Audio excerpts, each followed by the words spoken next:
Welcome back to the Synergistic CX Podcast. This is part 2 of our 3-part episode where we're focusing on the customer experience in the bars industry with our special guest, Darren Denington, the founder of Service with Style.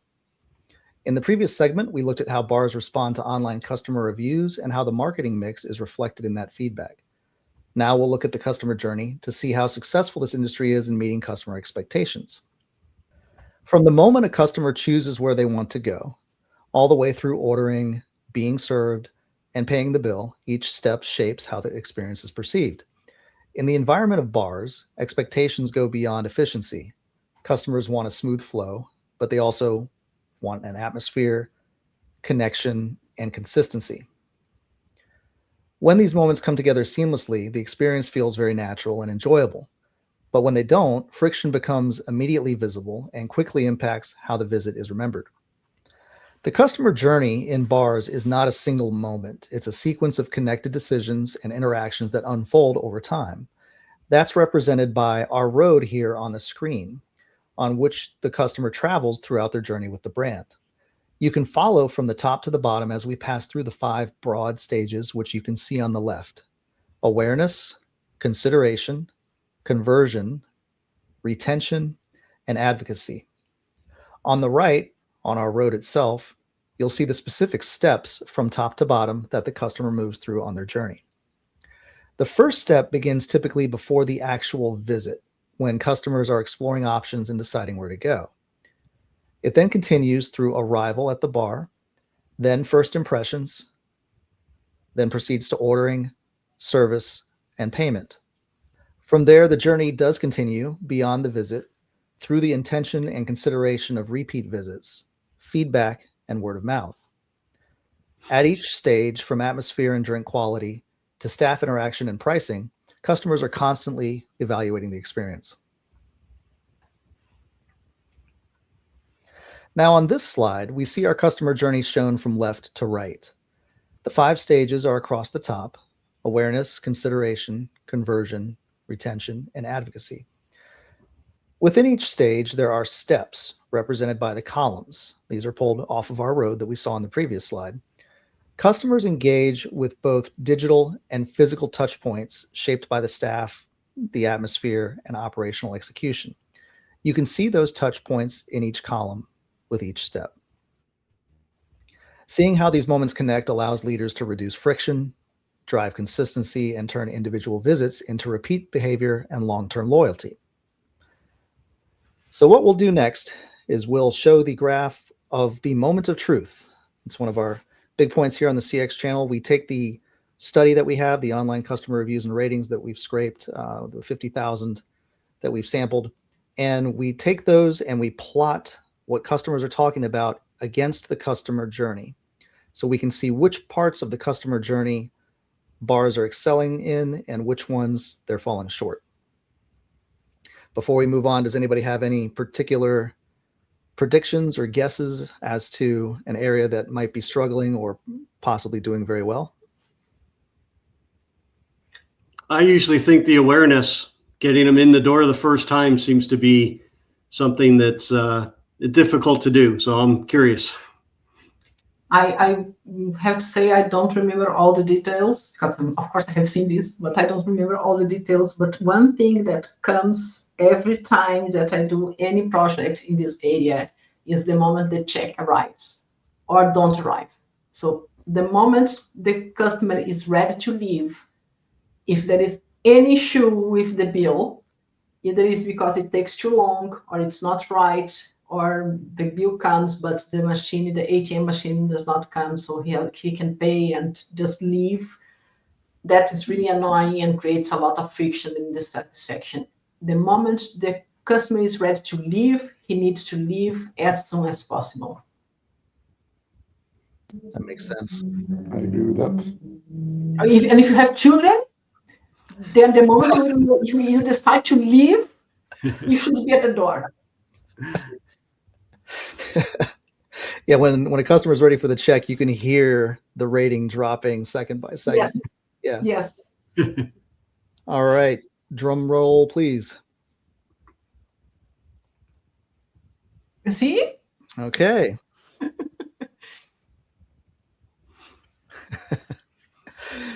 You're both right. Yeah, Absolutely. but lots of greens as well. Yeah, yeah. So let's talk about what we're looking at here. This graph here shows the customer journey, and across the top you can see our 5 stages, just like we saw on the previous slide. We've taken the online reviews and ratings and we've mapped them using aspect-based sentiment analysis, and we've taken the different aspects that customers are talking about in those online reviews, and we've plotted them here in this graph. So each stage is represented by the bar across the top, and then down at the bottom, you'll see individual columns for each of the steps of the customer journey. So if a comment talked about a particular step, then it would have its results plotted into that particular step and the circles that you see there. So let's talk about those circles. Each circle represents a particular step and how frequently it was mentioned and how it was evaluated with respect to the customer experience by the customers in those online reviews. The larger the size of the circle, the more frequently it was mentioned, and the smaller the size of the circle, the less frequently it was mentioned. So we can see right away that there's very large circles here in the middle where the customer is actually in the establishment and ordering the services and their products and everything else. So people talk about that a lot. That's obviously something we would all expect. However, in addition to the frequency, we actually see plotted the height of that particular point. The higher, the better. If it's green and it's in that top band, then that means it was generally positively rated. And then we have a yellow section, which is an area that is fair. And then we have an area below that that's the orange, which needs attention, and red, which is critical. Now, thankfully, it looks like nothing here in the bars industry is actually critical, which is promising. But there's definitely some low points there, particularly in the pricing and the payment step, and also there in the feedback and involvement. Interesting. Also behind the graph, you'll see this gray area. It's kind of shaped like a blob. This represents the standard deviation across the mean of the ratings in that particular step. Think of it like a bell curve. This is where most of the range of those results fall. So an area, a step, a point that actually has a very large gray area might have a good average, like what we see in the bar ambience step. Pretty good, it's in the green, but there's also a large area there of that gray shaded blob, which means that it's also relatively inconsistent. So the reviews and the comments actually spread quite a bit. Whereas if you look at something such as the payment, which is in the red, that means that the average, it's in the orange. That means the average is a little bit on the low side there and could be improved, but it is generally tighter in that the gray area is narrower, meaning it's consistently not great. So yeah, it looks like here we've got some pretty strong in-person, in-venue moments, but some of the transition points are relatively weak. Staff greeting in particular seems to be one where it's rather consistently fair, almost needing attention. So Darren, anything surprising here for you? I guess what I've always looked at is the greet times set up a lot more. The first impression has to be right. And from our investigation and involvement in it, we find that in the first 2.5 minutes from the time that I close my door until I walk into the business, now that's where I've already decided what type of experience this is going to be. First 2.5 minutes really paints that picture. And I think that sets up everything else that we're talking about. If it's all started right and you made me smile and you greeted very quickly and I got my drink, then we're off to the races. And if there's a delay or a small issue later, usually I'm willing to overlook that. But when we start off in a poor fashion, then when we're waiting for the guest check, right, that's the last straw. We've already had 3 delays and a poor greeting. That's what genuinely ticks you off. But if you start off really positive, I can overlook a few infractions along the way. Mm-hmm. There's a common saying in music performance, which is people remember the first thing you play and they remember the last thing you play. And all the notes in the middle don't matter anywhere near as much, but they do expect you to get those right. But it's the first one and the last one that really sets the tone. So it kind of lines up the same way. And from an operational perspective, look at that as a warm welcome and a fond farewell. Somehow, some way, greet them friendly as fast as you can and be sincere when they're departing the business, and thank them and invite them back. Mm-hmm. So if a particular bar itself had a customer journey map that looked just like this, if they were to focus, for example, their mystery shopping program or their training on the staff greeting and also that payment side, would you expect the entirety of the results to lift up as a result of that, just based on perception? If you also add in first impression overall, right? There's a lot of different things we look at. The scoring genuinely comes from the personal interactions, right? Your cleanliness and your procedures are typically evaluated a little bit lower on the scoring system. And we put the emphasis on the connection, the suggestive selling, the conversations, the smiles, the quick greetings, because that's what makes the biggest difference is the people. And as we talked earlier, when the scores drop and we find people are not coming back only once in a while, it's because the people part of the business wasn't there. And when we walk into a bar, we're expecting some friendly chit chat, some banter with the bartender to really make sure that it's going the right way. Yeah, and that is a very good point, Darren, because the example I was giving before about the bill is something that we assess many times in customer experience, in shopping, and when we go out. But this is something that can contribute to dissatisfaction, but it will not make a memorable experience, right? I will not recommend a place just because it brought my bill in 5 seconds. I expect them to bring very quickly. So those are the kind of things that we can assess in a mystery shopping program, for example, but will not have a direct impact in my loyalty to a place just because they did it right. But I will remember very well if they do it wrong. But the things that you mentioned, those are the things that create real loyalty and word of mouth recommendation. Yeah, because my expectations are a good drink, quickly, some good food, a good environment, but usually we're not walking in with the expectations of a genuine, warm, welcome smile and someone that makes you laugh. And that's what exceeds everything.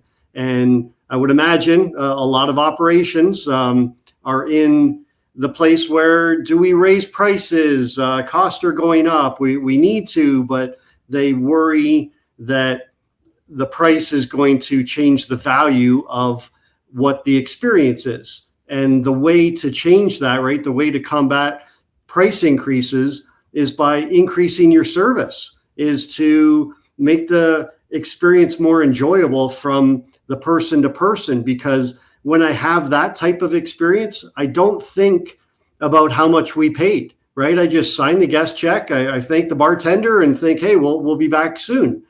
But if we didn't get that type of experience, then I concentrate on the value. Wow, we paid that. That wasn't worth it. But that great service just makes price irrelevant. It's true. Mm-hmm.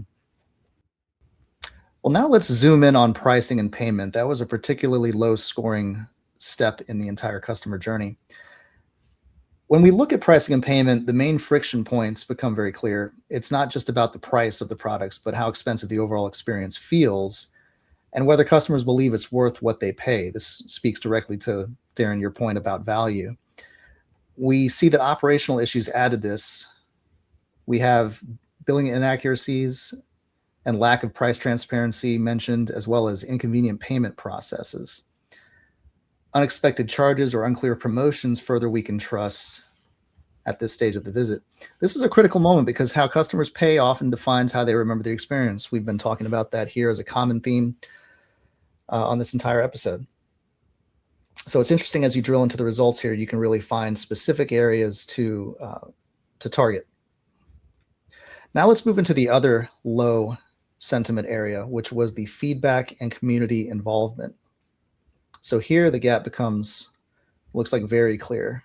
Customers are speaking, but as we saw in many cases, bars are not responding to their reviews, or perhaps there's responses that feel disconnected from the actual issue. Even when feedback is acknowledged, there's often little follow-up or visible action. And we see here this tends to weaken trust and also reduces ongoing engagement. This is a missed opportunity because when managed well, feedback can become a powerful driver of repeat visits and advocacy and long-term connection. This goes back again to points that Darren was making with respect to feedback and community involvement. And it'd be really curious to see the correlation there between the pricing driving this particular step as well, just because there was some tie-in there because of how much impact is made with that pricing step in the customer's mind. So let's close with a few takeaways. First, the early moments definitely matter. Research and arrival often underperform, shaping expectations before the visit even begins. That initial greeting is just so critical, and the core experience drives everything. The atmosphere, the drinks, and the staff interaction are where satisfaction peaks and where consistency is critical. Third, the biggest drop happens at pricing and payment, with a second decline after the visit in feedback and community engagement. And finally, we saw that retention depends on what happens next. Without follow-up and continued engagement, opportunities to build loyalty and advocacy are limited. Emil will now walk us through how the marketing mixed funnel matrix can help us pinpoint where experiences break down and where focused action can really make the biggest impact. Emil? All right. Thank you, Eric. So far we have been focusing only on the online reviews and ratings as a source for data that lets us understand the customer thoughts and feelings and the customer sentiment. But there's another tool, and that tool is the voice of the customer surveys, which allows us to get more data. Why? Because we get only so much online reviews, and we don't control the amount of those. So generally speaking, the online reviews are very easy source to tap into, but we cannot get more. They are as much as they are. So if we want to enhance our understanding about how customers perceive a brand or a business, we can venture into using the voice of the customer surveys to do that. And here the question is, what is the optimal voice of the customer survey when we have limited attention time span?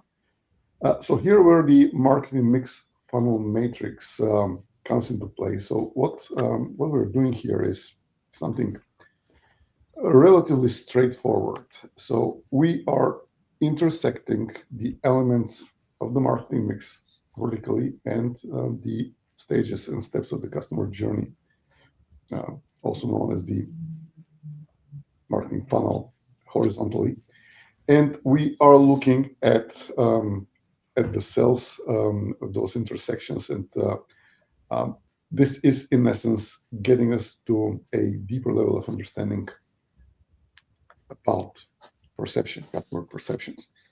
In this particular case, what we are going to do is we are going to concentrate again on the critical negative sentiment, and this is what we are seeing here. So we see. Let me first explain what the marketing mix funnel matrix is. It is a framework that we put together that integrates the elements of the marketing mix, such as the product, price, promotion, place, people, process, and physical evidence, with the stages of the customer journey, aka the marketing funnel, such as the awareness, consideration, conversion, retention, and advocacy, to analyze the customer experience data in more detail. What we see here is the percentage just in the table represent the proportion of negative aspects identified for each intersection. For example, conversion place, conversion product, relative to the total number of all negative aspects in the analyzed reviews. So the totality of the percentages here equates to 100, and it is the proportion of the negative sentiment relative to the total number of all negative aspects. So that is the methodology. And here what we can see is a clear concentration in the conversion stage of the marketing mix, with very little in the consideration and almost none in the other stages of the customer journey. So let's see how this helps us practically in creating the voice of the customer surveys. So what we're struggling here is to build a minimalistic survey. So that is the challenge that captures the majority of valuable feedback that we can get from the customers. Well-structured voice of the customer surveys help uncover what shapes guest feelings and perception.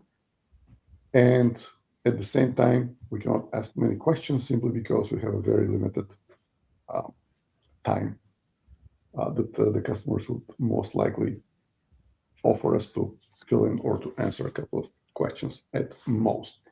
So the challenge is how to create the optimal survey from a standpoint of number of questions and value of the information gathered. And here is where we offer the starter voice of the customer survey as a methodology. And so what we're doing here is a starter voice of the customer survey is created harnessing the insights from the customer sentiments, thoughts, and feelings captured from the online reviews and focusing on the topics customers discuss more frequently. And what we offer here is a 5-step voice of a customer survey, or 5 key driver questions voice of a customer survey. And the way that we are designing that is starting from a primary question, which is a general satisfaction question, then followed by 5 key driver questions. And here we are asking for a feedback with a star rating 1 through 5. And if and only if we get a response which is not a 5 stars, then we drill down into the subsections or the sub-elements of the key driver. And let's see that in practical terms. So in a starter voice of a customer survey, we select the top 5 key driver questions based on what customers frequently mention as a negative aspect in their online reviews. Why is that? Because the objective is to identify opportunities for improvement, and these opportunities for improvement better be actionable. So here what we're doing is we are drilling into what we already know from the online reviews and ratings. In this specific case, the top key drivers based on the weakest performing steps are, and here we're looking at the table at the bottom of the screen. First column is the marketing mix element, second is the customer journey step, and the weakest performing steps are interaction with the bar staff, beverage selection and quality, experience, the bar ambience, order placement and service experience, and pricing and payment. So for those weakest performing steps, we will ask the 5 questions that you see in the bottom right corner. How satisfied were you with the interaction with bar staff? How satisfied were you with the beverage selection and quality? How satisfied were you with the bar ambience and overall atmosphere? And the last 2 questions are about ordering and serving process and pricing and payment process. Then what we are going to do is we're going to define, again, based on the most frequently mentioned topics in the online reviews and ratings, we're going to define the key driver detailed questions based on that. For example, for the bar ambience and overall performance, which is the first question, the key driver detailed questions will be about music being too loud, poor lighting, overcrowded space, uncomfortable layout, and lack of cleanliness. So in essence,